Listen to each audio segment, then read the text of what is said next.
बात करेंगे घाटी की, जहां पर दो प्रवासी मजदूरों की हत्या ने अब इस मामले ने तूल पकड़ लिया है। फारूक अब्दुल्ला ने सरकार पर सवाल उठा दिए हैं। पूछा है केंद्र सरकार से कि अगर आतंकवाद खत्म हो चुका है तो मारने वाले कौन है। इस घटना की निष्पक्ष जांच की मांग उन्होंने की है। सीधा सवाल पूछा है अब्दुल्ला साहब। मैं आपको बता दूं, ये खबर भारत एक्सप्रेस ने आपको बताई थी। दो मजदूरों को टारगेट किया गया था। एक ने मौके पर ही दम तोड़ दिया था, दूसरे को अस्पताल तक ले जाया गया तो अस्पताल में ब्रॉड डेड बताया गया। अलग अलग थ्योरीज चल रही हैं इन पूरी किलिंग्स को लेकर। तो दो प्रवासी मजदूर, एक छत्तीसगढ़ का है, एक उत्तर प्रदेश का है आई गेस। लेकिन आप देखिए, ये लोग वहां पर सिर्फ रोजी रोटी कमाने गए थे। कुछ रिपोर्ट्स ये भी इंडिकेट कर रही हैं कि गैर कश्मीरी ये आइडेंटिटी उनसे पूछी गई, उसके बाद उनको मारा गया। फारूक अब्दुल्ला इस पूरे घटनाक्रम पर, हालांकि उन्हीं की सरकार है, उनके सुपुत्र मुख्यमंत्री हैं।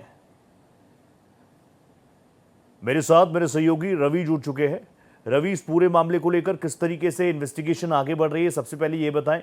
दूसरा, जिस तरीके से अब्दुल्ला साहब ने केंद्र सरकार से सवाल पूछ लिया है, सबसे इंपॉर्टेंट चीज ये कि दो जानें चली गई हैं। सबसे बड़ी बात यह है कि वो भारतीय ही हैं, भारतीय ही थे और उनका इसमें कुछ था नहीं लेना देना, लेकिन फिर भी जान से हाथ धोना पड़ा। अभी इन्वेस्टिगेशन जो एजेंसीज हैं वो किस तरह से आगे बढ़ रही हैं, क्या कुछ चीजें अब तक सामने आई हैं, कोई इनपुट्स हाथ लगे अब तक? रोहित, दादों की ये जो कुलगाम में आतंकी हमला हुआ था, जिसमें दो नॉन लोकल लोग जो हैं, जो कि मजदूर थे, ईंटों के भट्टे पर काम करते थे, उन्हें नाम पूछ के, पहचान पूछ के उन्हें गोली मार दी गई। जिसके बाद पूरा इलाका जो है वहां पर सुरक्षा बलों जो है उन्होंने कॉर्डन किया हुआ है।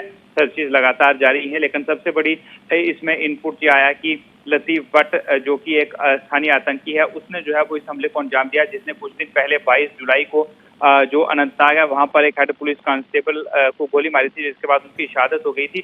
तो उसके बाद सुरक्षा एजेंसी जो है वो लगातार इस पर काम कर रही हैं। कई सीसीटीवी फुटेज जो है वो खंगाली गई है और इसके साथ साथ कई लोग जो है उन्हें पूछताछ के लिए हिरासत में भी लिया गया है। और जो हमारे सोर्सेज हमें बता रहे हैं कि कुछ इनपुट्स जो है वो सुरक्षा बलों के हाथ जो है वो जरूर लगे हैं और उम्मीद इस तरह की लगाई जा रही है कि जल्द ही सुरक्षा बल जो है उन्हें इस पूरे मामले को लेकर जो है वो कोई बड़ी कार्रवाई जो है वो करने का मौका जो है मिल सकता है। कोई बड़ी कामयाबी उन्हें मिल सकती है, या तो इस आतंकी को मार गिराया जाएगा और या फिर उसे पकड़ लिया जाएगा। इस तरह के इनपुट्स जो है वो हैं। और वहीं इसको लेकर जो बयानबाजी है वो आ रही है फारूक अब्दुल्ला के। जिस तरह से आपने सवाल पूछा, तो फारूक अब्दुल्ला ने सरकार पर सवाल जो है वो उठाए हैं। उन्होंने कहा है कि एक तरफ सरकार जो है वो ये कहती है कि आतंकवाद पूरी तरह से खत्म हो चुका है और दूसरी तरफ जो है वो इस तरह के हमले जो है वो हो रहे हैं, ये आतंकी जो है वो कहां से आते हैं।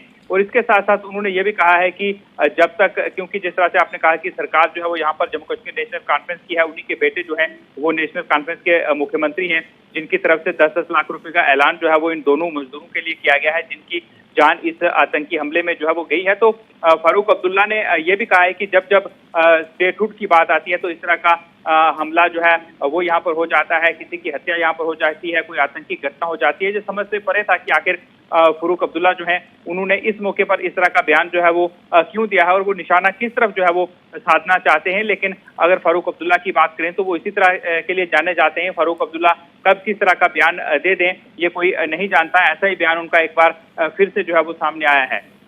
रवि, एक बार मुझे पूरा ये घटनाक्रम किस तरीके से घटा, कुलगाम में कहां पर घटा, किस तरीके की उसकी ज्योग्राफिकल प्रॉपर्टीज हैं, मुझे एक बार बता दीजिए। क्या इससे पहले भी इस तरह की घटनाएं वहां पर, क्योंकि ये बात आप भी कह रहे हैं, मैं कह रहा था कि कई रिपोर्ट से बता रही हैं कि पहले आइडेंटिफाई कंफर्म किया गया, उनको आइडेंटिफाई किया गया कि ये गैर कश्मीरी है, उसके बाद उनको मारा गया। बिल्कुल रोहित, देखिए जिस तरह से अगर बात करें टारगेट किलिंग की, तो वो यही होता है। टारगेट किलिंग उसी को कहा जाता है कि उन्होंने पहले देखा कि क्या ये लोग जो है वो यहाँ के रहने वाले तो नहीं है। जब उन्होंने नाम बताया, गैर कश्मीरी देखकर उन्हें जो है वो गोली मारी गई। देखिए ये रिपोर्ट्स इसी तरह की जो सोर्सेज हैं वो बता रहे हैं कि उनसे नाम पूछा गया तो उसके बाद ही उन्हें टारगेट किया गया है। ये दो लोग ईंटों के भट्टे पर काफी लंबे समय से काम करते थे। शाम को काम खत्म करने के बाद जहां पर वो अपना निवास स्थान है वहां की तरफ जा रहे थे। शख्स वहां पर पहुंचा, उनसे नाम पूछा, नाम पूछने के बाद ही उसे गोली मार दी गई। उस समय तक उन्हें नहीं पता था कि वो मिलिटेंट है, जब तक वो उनसे नाम पूछ रहा था। लेकिन जब उन्हें गोली मारी तो उन्हें अंदाजा हो गया होगा कि आतंकी है।